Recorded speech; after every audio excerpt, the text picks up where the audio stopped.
Amen. Magandang gabi po sa inyong lahat mga kapatid. Tayo po ay magde-devotion ngayon sa mga salita po ng Panginoon. Tayo po ay manalangin bago po natin basahin ang talata na ating pong tatalakayin ngayon. Panginoon, salamat po sa pagkakataong ito na ibinigay mo sa amin upang kami po ay makapag-aral ng iyong mga salita. Pagpalain niyo po ang sandaling ito, Panginoon. Samahan niyo kami sa aming pong pakikinig, pag-aaral, pagpapahayag ng iyong mga salita. Kayo po ang magbigay ng patnubay kasama ng banal na Espiritu Santo sa amin pong gagawin ngayon. Pagpalain mo ang iyong mga anak na magiging kabahagi po ng gawain ito. Sa pangalan po ng aming Panginoong Hesus. Amen and Amen. Praise God. Mga kapatid, buksan po natin ang ating mga Bibles. Nais ko pong ibahagi sa inyo itong talata sa kabanatang 11 ng Hebreo. Hebrews chapter 11 verse 1. Babasahin ko po sa English at mangyaring sundin po ninyo ako sa inyong mga Biblia. Ang sabi po dito, now faith is confidence in what we hope for and assurance about what we do not see. Pagpalain po ng Panginoon ang kanyang mga salita. Ito pong verse na ito ay nagbibigay sa atin ng description of what faith is. Alam niyo po, napakadaling sabihin ngayon na meron pananampalataya ang isang tao. No? It's so easy to claim and say that one has faith. Pero pagdating po dun sa mga pagkakataon na kung saan pagdadaanan ng isang mananampalataya yung mga hamon, yung mga pagsubok, dun mo makikita kung yung inaangkin ng isang tao, ng isang mananampalataya tungkol sa kanyang faith. It is there where you can realize or notice na po kung itong taong ito na nagsasabing meron siyang pananampalataya, no? Dun mo makikita when he undergo trials and challenges in life. Dun mo makikita kung talagang meron siyang pananampalataya. Or it could be meron, pero dun mo rin makikita kung gaano kalalim, kalakas, katibay ang kanyang pananampalataya. Mga kapatid, one of the important components of faith is trust. Na po, alam niyo po, tayong lahat ay nangaligtas sa magitan po ng pananampalataya. Of course, kasama po dyan yung grace, yung biyaya ng Panginoon. Di po pwedeng pag-iwalayin yung bagay na yun. Yung part ng Panginoon, yun po yung grace. At tayo naman, our part in our salvation is our faith in God. It is not, of course, works. And one of the components of faith is trust. Ibig ko pong sabihin, ang kaligtasan, tinanggap po natin nung ibigay natin ang pagtitiwala sa Panginoon. We trusted Him. That's why we surrendered our life to Him. Pinagkatiwalaan natin siya, kaya isinuko natin ang ating buhay sa Kanya. kung hindi tayo nagtiwala, hindi natin isusuko ang ating mga buhay.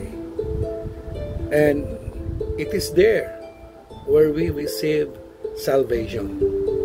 Nung isuko natin ang buhay natin sa Panginoon, nagtiwala tayo, sinuko natin ang buhay natin sa Kanya, amen, at ayon sa Kanyang biyaya, tayo'y Kanyang pinatawad. So again, let me repeat that.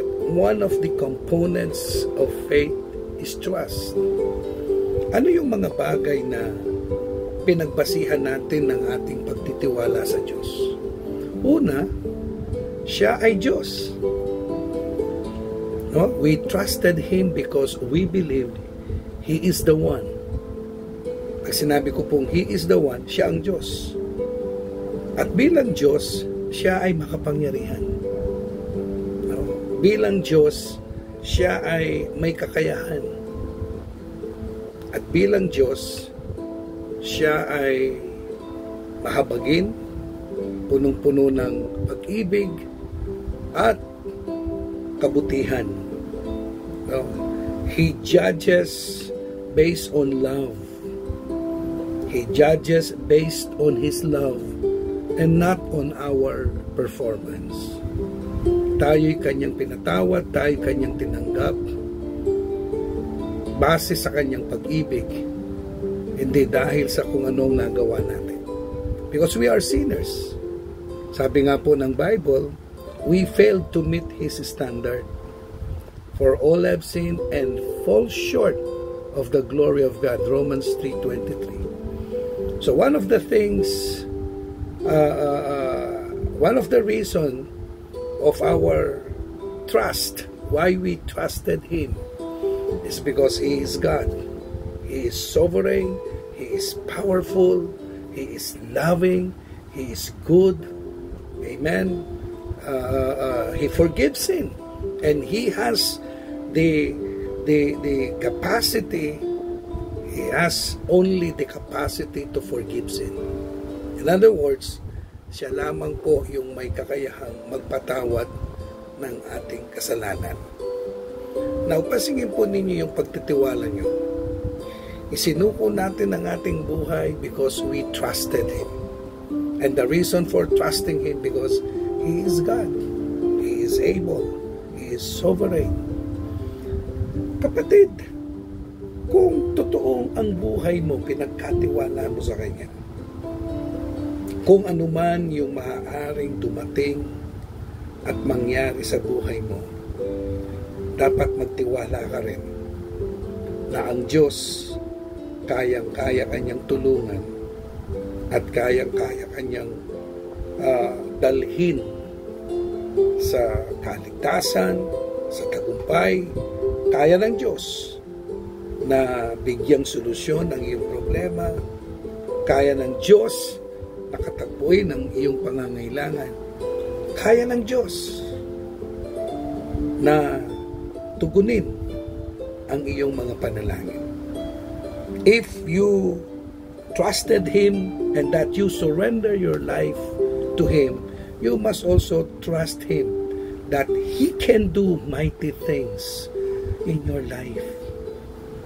Now, that's a big challenge to all of us. Kung talagang nagtitiwala ka sa Panginoon, kahit anong maaring pagdaanan mo sa buhay na ito, yung pagtitiwalang yun mananatili sa Panginoon. Amen? So, one of the components of faith is trust. And the reason why we have faith in the Lord, because we trust Him. And the reason for trusting Him, because we believe that He is God, He is able, He is powerful, He is forgiving, He is loving. Amen? Praise God. Alam niyo po, to illustrate trust in a simple way, na madali po nating maintindihan at maunawaan sa ating mga sarili, look at ourselves kapag tayo po'y nagpapatingin sa mga doktor.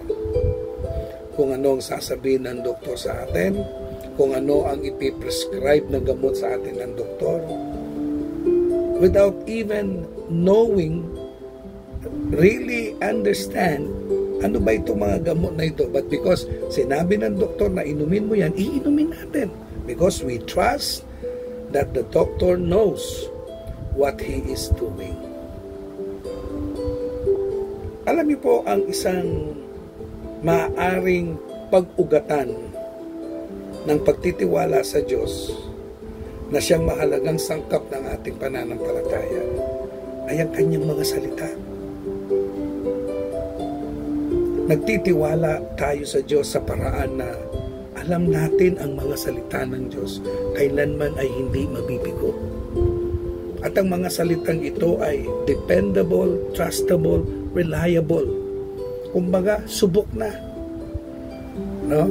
Subok na itong mga salitang ito. At yan po ang sinabi ng salita ng Diyos. Lilipas ang maraming bagay sa mundong ito, subalit ang salita ng Diyos ay mananatili. At lahat ng sinabi ng Panginoon, amen, siguradong matutupad. Yung iba natupad na. And because we have witnessed that some of the things that God have prophesied, that God have said in His Word ay natupad na, tiyak yung mga iba matutupad din. Kaya kapatid, ang maaaring maging paraan ng ating pagtitiwala ay yung kanyang mga salita. Gaano ba natin tinatanggap ang kanyang mga salita? Just like what I've said, kung ano ang prescribe sa iyo ng doktor, kung ano ang sinabi sa iyo ng doktor, because you believe that he understand what he is doing and what he is saying, gagawin mo, bibilin mo yung mga gamot na yun, iinumin mo. Now, if you trust God, and if you believe that God knows everything, and that God sees the future, and that His word are dependable and reliable, dapat gawin po natin kung ano ang kanyang mga sinasabi. Amen? Apply this simple principle in our life. Ako naniniwala po ako pag nagawa po nating i-apply itong mga simple principles na ito ng pananampalataya, ng pagtitiwala sa Diyos. Naniniwala po ako mga kapatid, kahit anong dumating na problema, pagsubok, hamon sa ating mga buhay, hindi tayo mawawala sa Diyos. Hindi tayo mawawala sa pagsamba. Mahirap man ang pagdaanan natin, nandun yung pag-asa. Nandun yung kagalakan. Nandun yung katiyakan na hindi mananatiling ganito. Because you believe God's words are true. God's words are powerful. Mga kapatid, sinabi po ng salita ng Diyos, hindi tayo iiwan, hindi tayo pababayaan ng Panginoon. Kayong lahat na napapagal, lumapit kayo sa akin, bibigyan ko kayo ng kapahingaan. Ang sino mang maniniwala, tatawag sa aking pangalan, sila ay makakasumpong ng kasagutan. Napakaraming pangako sa Bible ng Panginoon. Napakaraming salita ang Diyos na nagbibigay ng kasiguraduhan sa atin. You just need to believe, trust, claim those promises, those words, those statements of God in the Bible. Tingnan po ninyo mga kapatid. Maging ang Panginoong Yesus, dumaan siya ng mga testings. Nasa Bible po yan. In Matthew chapter 4, He was tested by the devil also. Pero ano yung mga pinanlaban ng Panginoon? Para i-rebuke niya yung mga salita ng demonyo. Salita pa rin ng Diyos. Sabi ng Panginoon, it is written, it is written, it is written. And what happened to the devil? The devil fled. Siya po'y umalis. Iniwan niya ang Panginoon. Ibig sabihin, siya po'y natalo. So when the devil tries to inject negativity in our mind because of our situation, sabihin po ninyo sa demonyo, makapangyarihan ng Diyos, buhay ang Diyos, totoo ang mga salita ng Panginoon. Hindi ako pababayaan ng aking Diyos. You just need to claim the power of His Word in your life. Mga kapatid, marami po tayong haharapin, no? And these things are the acid test of how established, how strong, how deep, gaano kalalim, gaano katatag, gaano katibay ang ating pananampalataya. Marami pong darating sa ating buhay na masusubok ang ating faith. Kaya sa una pa lang sinabi ko po sa inyo, kung nagawa mong isuko ang iyong buhay sa Diyos, kaya ikaw ay naging Kristiyano dahil sa pananampalataya, dapat yung ibang bagay magawa mo ring isuko sa Panginoon at ibigay ang iyong pagtitiwala. Sapagkat sa buhay natin, sa pagkatao natin, yung buhay ang pinakamahalaga. At kung yung pinakamahalaga nagawa mo nang ibigay sa Diyos, naniniwala po ako, yung mga ibang bagay ay hindi na mabigat, hindi na mahirap ipagkatiwala sa Panginoon. It is with full surrender that we can really apply the power of faith in our life. Isuko mo, buong-buo, magtiwala ka sa Diyos. God understands, God knows what He is doing, and that the Lord will take care of us. Yung mga nagtitiwala sa Diyos, kailanman ay hindi po mabibigo. Ngayong gabi mga kapatid, as we gather together and pray, let us apply faith by means of giving our trust to the Lord. Tayo po'y manalangin. Dakilang Diyos, pagpalain niyo po ang inyong mga anak. Hayaan mong ang aming pananampalataya sa inyo ay maging matatag, maging matibay, maging malalim ang pundasyon nito. And Lord, please help us not only claim that we have faith, but help us to really live in faith by giving our full trust in you, Lord, that you are our God and that you are in absolute control over everything. Lord, I am praying for all your people today. Katagpuin mo po silang lahat ng kanilang kahilingan, lahat ng kanilang panalangin.